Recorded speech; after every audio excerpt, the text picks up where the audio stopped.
ፍቅር አዲስ ነቃ ጥበብ ምን አይነት ድፍረት ነው ያመጣችው?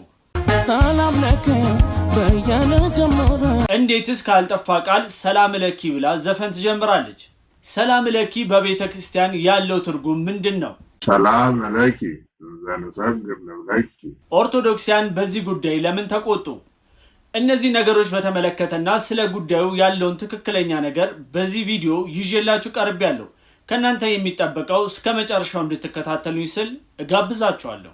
ሰላም እንዴት ናችሁ? ናቲ ነኝ። ዛሬም በአዲስ ቪዲዮ ተመልሻለሁ። ለዚህ የዩቲዩብ ቻናል አዲስ የሆናችሁ ሰዎች ካላችሁ እንደሁል ጊዜው ይህንን ቻናል ሰብስክራይብ በማድረግ ቤተሰብ ሁኑ። እንዲሁም ደግሞ ቪዲዮውን ላይክ እና ሼር ብታደርጉት ለብዙ ሰዎች ተደራሽ መሆን ይችላል። ታዲያ እንቺን ሁለት ቀን መነጋገሪያ የሆነ አንድ ጉዳይ አለ። እሱ ደግሞ ምንድነው? በዘፋኝነቷ ወይም ደግሞ በኪነ ጥበብ ስራዋ የምናውቃት ፍቅር አዲስ ነቃ ጥበብ አዲስ አልበምን አስታውቃለች። ከዛ ከአልበሟ ውስጥ ደግሞ አንድ ዘፈን በኦርቶዶክሲያን ዘንድ ቁጣን ቀስቅሷል። ሰላም ለኪ በያለ ጀመረ። ታዲያ በዚህ ዘፈኗ ላይ ሰላም ለኪ እያለች ታዜማለች ወይም ደግሞ ትዘፍናለች። ታዲያ ኦርቶዶክሲያን ይሄ ሰላም ለኪ የሚለው ቃል ለድንግል ማርያምና ለቤተ ክርስቲያን የሚገባ እንጂ በዘፈን ላይ መሆን የማይገባው ነው። ስለዚህ በአፋጣኝ ከዩቲዩብሽ ላይ ይህንን ዘፈንሽን አንስተሽ ሰላም ለኪ የሚለውን ወይም በሌላ ቀይሪ ወይም ደግሞ ሙሉ ለሙሉ ዘፈኑን አውርጂው እያሉ ይገኛሉ።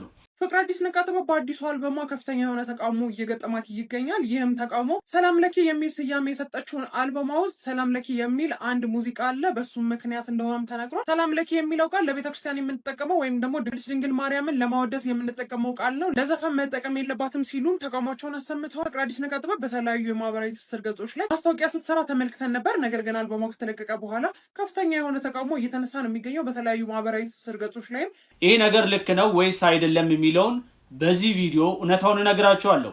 ኦርቶዶክሲያን እንዳሉት ሰላም ለኪ የሚለው ቃል በተደጋጋሚ በቅዱሳን መጻሕፍትና በጸሎት መጻሕፍት ላይ ለድንግል ማርያምም ለቅዱሳንም ለቤተ ክርስቲያንም በተደጋጋሚ ሲጠቀስ አይተናል። ነገር ግን እንቺ ዘፋኝ ደግሞ መታ ዛሬ ላይ ሰላም ለኪ ብላ እንግዲህ ለጎንደር መሰለኝ ካልተሳሳትኩ እያዜመች ያለችው ለዛ ነው። ኦርቶዶክሲያን ደግሞ ድንግል ማርያም በተመሰገነችበት ነገር እንዴት ሰው ወይም ደግሞ ቦታ ይመሰግናል በማለት ቅሬታ ውስጥ ገብተዋል። ይኸውላችሁ እውነታውን ስነግራችሁ ሰላም ለኪ ማለት ምን ማለት ነው የሚለው ዋናው አንገብጋቢ ወይም ደግሞ ኮር የሚባለው ቦታ እሱ ነው። እሱን ካገኘን ሌሎች ነገሮችን ለመፍታት በጣም ቀላል ነው። ስለዚህ ታገሱና ቁጭ ብላችሁ አዳምጡኝ።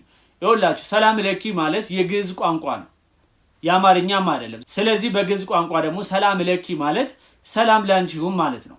ለወንድ ሲሆን ሰላም ለከ ይባላል፣ ለሴት ሲሆን ደግሞ ሰላም ለኪ ይባላል። ብዙ ወንዶች ደግሞ ሲሆኑ ደግሞ ሰላም ለክሙ ይባላል። ብዙ ሴቶች ደግሞ ሲሆኑ ደግሞ ሰላም ለከነ ይባላል።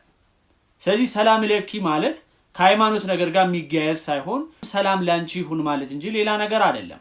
ስለዚህ በሃይማኖት ቦታዎች ወይም ደግሞ ለድንግል ማርያም በተደጋጋሚ ሰላም ለኪ ሲባል ሰላም ላንቺ ይሁን ድንግል ማርያም ማለት እንጂ ለቤተ ክርስቲያን ወይም ደግሞ ለድንግል ማርያም ለብቻዋ የተሰጠ የክብር ስም ማለት አይደለም። ብዙ ኦርቶዶክሲያንም ይሁኑ እንዲሁም ደግሞ ሶሻል ሚዲያ ላይ ተጽዕኖ እንፈጥራለን ወይም ደግሞ ብዙ እይታ አለን የሚሉ ሰዎችም በዚህ ነገር ላይ አውቀውም ይሁን ወይም ደግሞ ተሳስተውም ይሁን ቪዲዮ እየሰሩ እንዴት ኦርቶዶክስን ይህ ነገር መዳፈር ነው ትክክል አይደለም ሲሉ አይቻሉ። ይህ ትክክል አይደለም። ምክንያቱም በማስረጃና በመረጃ ሲወራ ሁሉም ነገር አሪፍ ነው። መረጃው ኖሯችሁ ስታወሩ ኮንፊደንስ ኖሯችሁ እንዲሁም ደግሞ ማትጸጸቱበትን ነገር ትሰራላችሁ። መዝፈኗ በራሱ እንደ ክርስትና ስህተት ነው። እንደ ክርስትና ካየ ነው ማለት እንደ መጽሐፍ ቅዱስ ካየ ነው ዘፈን ኃጢአት ነው። ከዛ ውጪ ግን ያንን ነገር እንኳን ትተን አሁን በተነሳው ኢሹ ላይ ግን ሰላም ለኪ ብላ በመዝፈኗ የሚመጣ ችግር ወይም ደግሞ የመጣ ችግር የለም። ምክንያቱም ግዕዝን ካለመረዳት ነው። ሰው ግዕዝን ቢረዳ ኖሮ የበለጠ እነዚህ ነገሮች ስለሚረዳ እንዲህ አይነቱ ጅምብር ውስጥ አይገባም። ስለዚህ ባካችሁ አንዳንድ መምናኖች ነገሮችን ከመቃወማችሁ ወይም ደግሞ ከመንቀፋችሁ በፊት ምን እየተባለ ነው ስለምንድን ነው የሚወራው ብላችሁ ማወቅና መመርመር አስፈላጊ ነው። ወይም ደግሞ ያን ልትቃወሙበት ያሰባችሁትን ሐሳብ ማስረጃዬ ምንድነው መረጃዬ ምንድነው ብላችሁም ደግሞ ብትመረምሩ የተሻለ ይሆናል። ከዛ ውጪ ግን የተወሰኑ ነገሮች ሲነኩ ይሄ የኛ ነው ወይም ደግሞ ይሄ ትክክል አይደለም ብላችሁ ስትመጡ አንዳንዴ አለዋቂነታችሁ ወይም ደግሞ አለማንበባችሁ ይታይባችኋል። ይሄ ነገር ስናገር ቅር የሚላችሁ ሰዎች ልኖሩ ትችላላችሁ። ምክንያቱም ትናንት በሰራሁት የቲክታክ ቪዲዮ ላይ ይሄ በምትመለከቱት ላይ አንዳንድ ሰዎች እየገባችሁ አንተ ምን አገባ ትክክል አይደለም ያሉ ሰዎች ነበሩ። ይሄ ከእውቀት ማነስ ነው። እውቀት ያለው ሰው በእውቀት ነው የሚመዝነው ወይም ደግሞ በእውቀት ነው የሚከራከረው። ስለዚህ በዚህ ጉዳይ ላይ ምንም የማያሻማ ነው። ሰላም ለኪ ማለት ምንም ችግር የለውም። ለሌላም ጊዜ ቢሆን በሶሻል ሚዲያ ላይ ያላችሁ ወይም ደግሞ ሚዲያ ላይ ያላችሁ ተጽዕኖ ፈጣሪ ነን የምትሉ ሰዎች ነገሮች ሲመጡ አብሮ ከማራገብ ይልቅ እናንተ እንኳን ቢያንስ ቁጭ ብላችሁ ለማንበብና በተቻለ አቅም ደግሞ ስለ ጉዳዩ የሚመለከተውን አካል በማናገር ቪዲዮ ብትሰሩ የተሻለ ነው። ከዛ ውጪ ግን አብሮ ሆ ከሚለው ህዝብ አብሮ ሆ ማለት ለቪው እና እንዲሁም ደግሞ ታዋቂነት ለማግኘት ካልሆነ በስተቀር የእናንተን ትልቅነት የሚያሳይ አይደለም።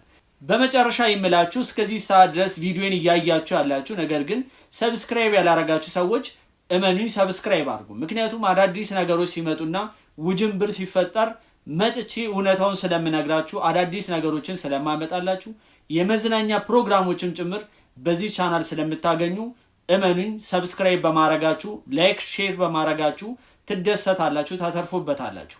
ይህንን ደግሞ ማረጋገጫው አድርጉትና በቀጣይ ታያላችሁ። ለማንኛውም የዛሬ ቪዲዮ ይህን ይመስል ነበር።